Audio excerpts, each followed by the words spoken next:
I really don't know how to create anymore. Like, I really don't know how to be an artist in this production of fast food, fast art, fast.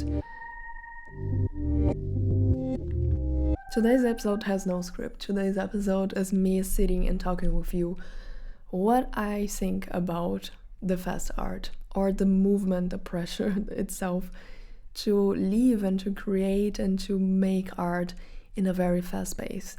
And I would say this is an open conversation. I do not have solutions. I do not have like a script. I just have notes in my diary that I wanted to share with you, and I'm open for more conversations in my email, in my DM, in my comments. So for you, artist creative out there, this is my podcast, Diary of an Artist. I am an artist. My name is Aline. I am an actor, filmmaker. I have been creating so many things, music and also writing and also content and videos and podcasting, for example. So let's jump in. I had a dream recently where I was like back in school, and then we had to make photos. Like, it was a group and I had a group, and we had to make photos for like this art project, like art lessons in school. And not just we had to like make some photos, but we had to create like a poem for each one of those photos. And I have never had any, like, this is actually a nice exercise and I should probably try it. But the pressure that I was feeling in this dream was insane. And we did like the photos one day before, and then was at night, and the photos was such a mess. Everything in my group, it was made of people that were like younger than me. That's interesting because maybe the generation that is even younger than me is even faster now that I'm like telling it out loud, because it was like the friends of my younger sister with me, and I was there and they were not doing it, and then were letting to do this just at the final minute. And then we still had to come up with some sort of poem for each one of those photos, which was insane and not possible. And I was like waking up with this feeling of I have to elaborate this within myself. This is pretty much a lot of my work as an actor, filmmaker, making videos, making podcasts, making images, which is like the photos, and making some sort of poetry and words and music that tells a story and match with these images that I took, which is like the poems that I had to make for each photo in this exercise. So yeah, more obvious doesn't go. And how those are two manifestation of art, like the images itself, photos, videos, and then the poems itself, like writing and sounds and the story. Those are two very important art forms in my life. Like, they are not just manifestations that I appreciate, but I am doing this since I was a child. Like, as a person, I like to make these two things a lot. Like, those are the things that I love making in my life, and putting them together is like, oh, a dream. Is literally the effort and the dream. And that's what this is all about. Having to make it faster than I could was making me sick. So maybe we start thinking about the artists that we know, artists that I like, that I admire, and how do they work? And they never worked faster. They always had their time. They always painted with their time, or they did movies that took like years. Like, they never rushed. And those are the artists that are like my references. For example, Ursula K. Le Guin. She was a writer, and I don't know if the schedule is accurate or to trust, but she used to have this schedule for her writing. She woke up 5:30, and then she stayed there. 6:15, she get up and eats breakfast, a lot of breakfast, and then 7 until noon, she's working, writing. And then 1 until 3, like, she has 2 hours after lunch just for reading and music. And then 3 until 5, she's doing some house cleaning, correspondence, like administration stuff, bureaucracy. 5 until 8, 3 hours for making dinner and eating it, which I think it's just fair. And then after 8 is just like, I tend to be very stupid and we won't talk about this. This is one example, and there are so many other schedules of writers, filmmakers, creators, artists that don't really fit in the 9 to 5 or the 8 to 6. I don't know, but you got the point. This is probably not even accurate, but someone made the schedule. And this could be you. This could be your schedule with your own creativity, respecting your own rhythm that your body needs, how you will probably be more, not just productive, but how you are more creative. Like respecting that making dinner and eating takes 3 hours, for example. This is me from the future. I was like listening this whole episode and it feels like I'm criticizing the fast art, which I am, but I want to like from the comfort of my home editing this video 2 times faster. I wanted to make sure that you get it, that I also think that sometimes can be very creative if you do something rushed. So you are not catched with your own perfectionism. You're like with limits, with time limit. Like this is a reality nowadays. Like you don't have all the time in the world to make your art in your project. And you also don't want to use all your life in one project or with one type of art. Like it could be actually very creative to challenge yourself to make this faster, or challenge yourself to put a time like this has to be done next week, and by this time next week this is gonna be what it's gonna be. So it could be very productive, creative. It could give you a lot of the sense of accomplishment, and you can learn with this project and what you could do better for the next one. I don't really want to like just criticize, and actually I am someone that creates within the past like years in a very fast way, and this has been very creative for me as well. So I don't know, what am I saying? Like I am here editing this. I have learned that I want to take my time, but I'm also have learned that I enjoy doing things faster. And sometimes I can just say, yeah, I had to do this rushed. That's why it's shitty, and who cares? Shitty, messier can also be creative. So it doesn't really matter this much. Even in cinema, I have told my experience. I was a whole month studying filmmaking.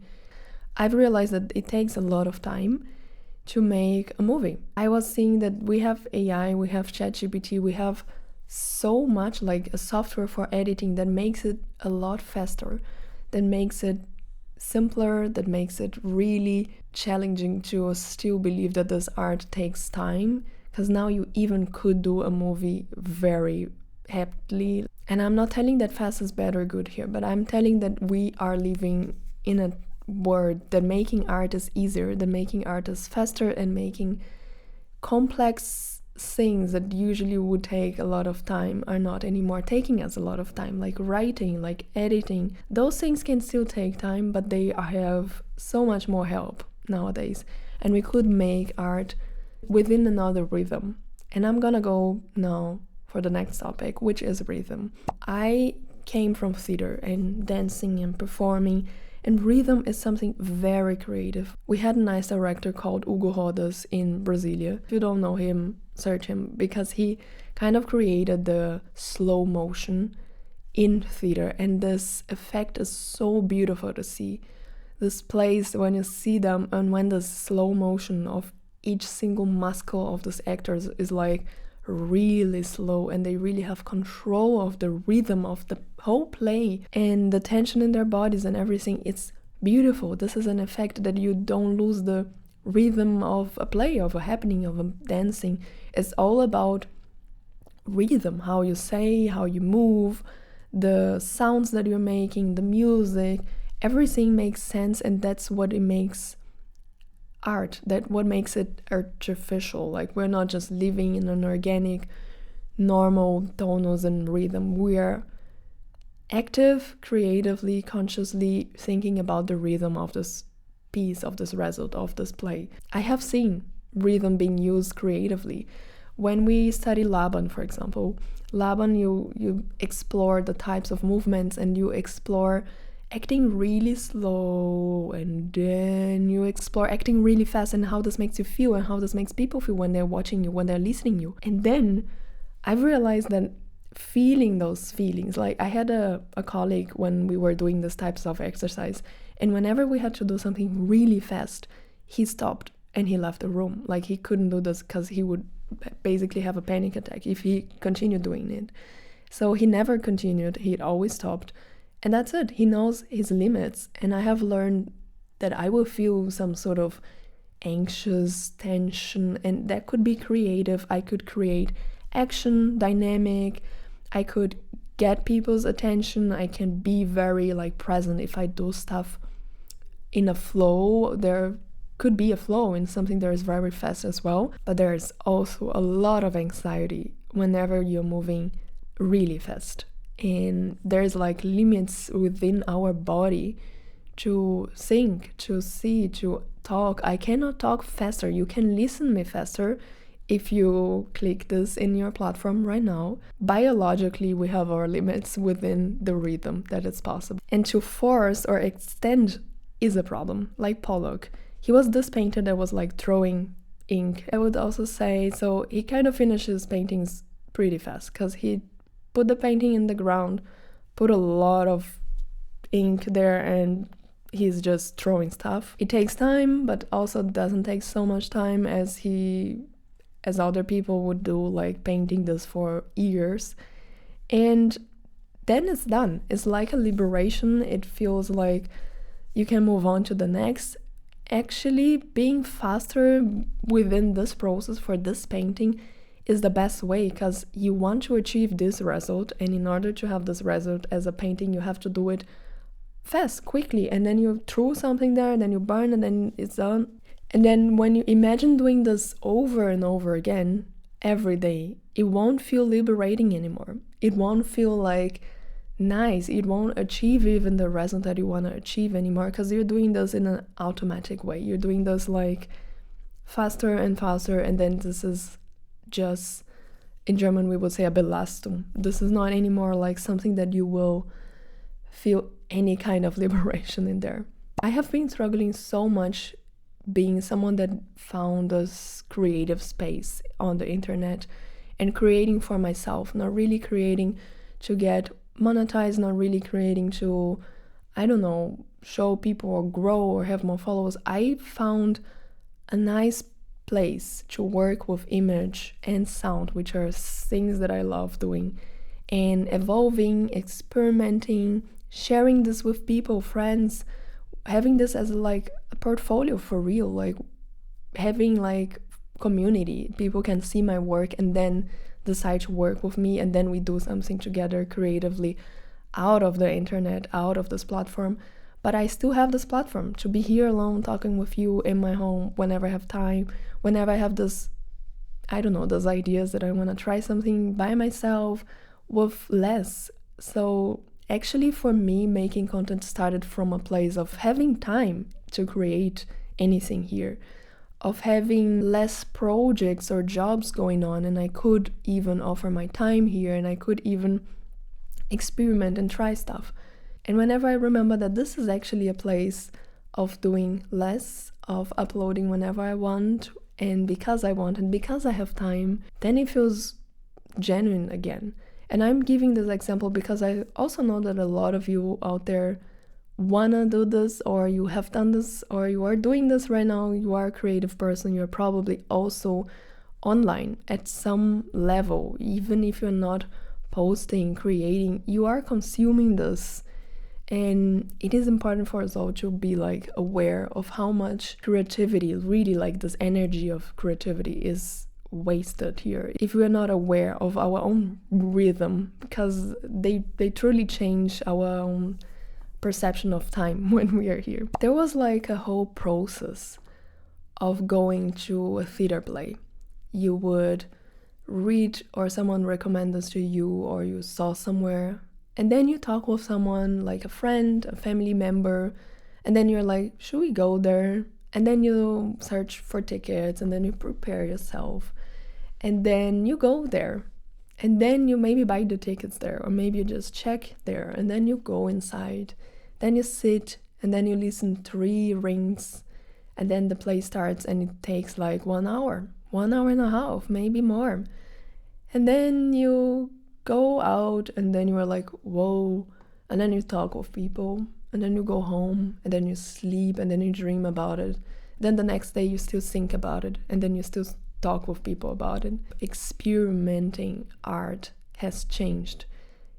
For the public, which is like this whole experience that I just told, but imagine for now the artist itself, like we are here on a podcast that it is the diary of an artist. Not just the public is changing a lot, but how we are producing this as well. Like I always thought that the public is changing and only the public is changing. Like they are not coming to the theater anymore because they have Netflix. Meanwhile, I'm still here doing my job as an artist, as an actress, as a director maybe, then I still rehearse for many weeks or blah blah blah. But no, even my job is also changing. The job of a director is changing, the screenwriter is changing, everything is changing and not just the public. And I guess that was the pressure of being asked to make art in another way, in another rhythm. And if you don't adapt, you can also not survive anymore. Or even if you don't try a new technology, you may lose something that could be very creatively. Like, yes, let's write with AI, I don't know. So yeah, I don't really have solutions. I don't really have like ways for we to deal with this whole process. But I would ask myself more, what is the rhythm of my creation? If I want to make a movie, I want to make it faster, I want to make it slower. Each scene, each podcast, how I am choosing to speak here with you, I could speak faster and then I could also speak slower. I could also make a voice that calms you down. I am aware of my rhythm today. How is my energy, my anxiety today recording this episode? And how it is your energy, your rhythm today? What are you doing? And usually people listening podcasts, they are kind of anxious. They are doing many things. They are underway. They are doing stuff. They are actively listening this, but also not. They are doing other stuff while they're listening, I mean. But I still feel if we would be more aligned with the rhythm of the community, like the collective, I know the rhythm of my public and my public knows my rhythm, there could be less gaps between what does it mean, why are you making art, what is this for. It could be less struggling for the public and also less struggling for who is creating whatever the creative person is creating, because we all have different times and different rhythms. But once we like acknowledge that this is supposed to be slow, this is supposed to be a little faster, this is supposed to be, I don't know, a lot of people don't have like energy to watch like 1 hour episodes on Netflix, but a lot of people have, and they enjoy it. Why not watch a movie there's just 1 hour and a half? I don't get it. Like, I don't get it. A movie is too long, but a series with 8 hours is not really that long. So it's not really about the hours, the minutes. There are some people that really care about the logical numbers, but here I'm more thinking about the perception of time. And a lot of this is what we can do as public, a reflection that you have to make, and you have to consume art and appreciate and go there with an open heart and an open consciousness, and you have to be aware of your own level of anxiety in this day, of your own openness for this art piece. In the same way that we artists also, we are humans, so we also have to be aware of our own rhythm whenever we are creating anything, whenever we are especially being some sort of responsible for this effect. I will ask myself more often now as an artist, what kind of rhythm my art asks from me and what kind of rhythm, impression of time and perception I want to offer for my public. It could be also for this moment of this video, this moment, this scene or this text I want to be rushed. These 3 scenes I want to be more slow, and I don't know, I feel like working with rhythm is pretty much underestimated in our society, and there's so much we can do about it. There's like a whole boom of people wanting a slow life, and a lot of other people wanting actually more fast-paced, and that's fine as well. I hope this was interesting. I hope this was like insightful, and I hope that you could ask yourself what kind of time perceptions of time and what kind of rhythm you're living your life really as a public whenever you're like in contact with any art, or even as a creator as well. And as always, if you have any suggestion, comment, insight, let me know in the comments. I would love to know as well. If you want to reach out, I will leave my website in the description. There you can find more about me, more about this project. You can also read my texts, my blog. And I hope to see you in another episode. This is like a podcast about art, culture, creativity. If you liked this episode, share with another friend, creator, artist, someone that is like wanting to think about art and culture and creativity and all what comes with it. So yeah, I will see you in the next one. Bye.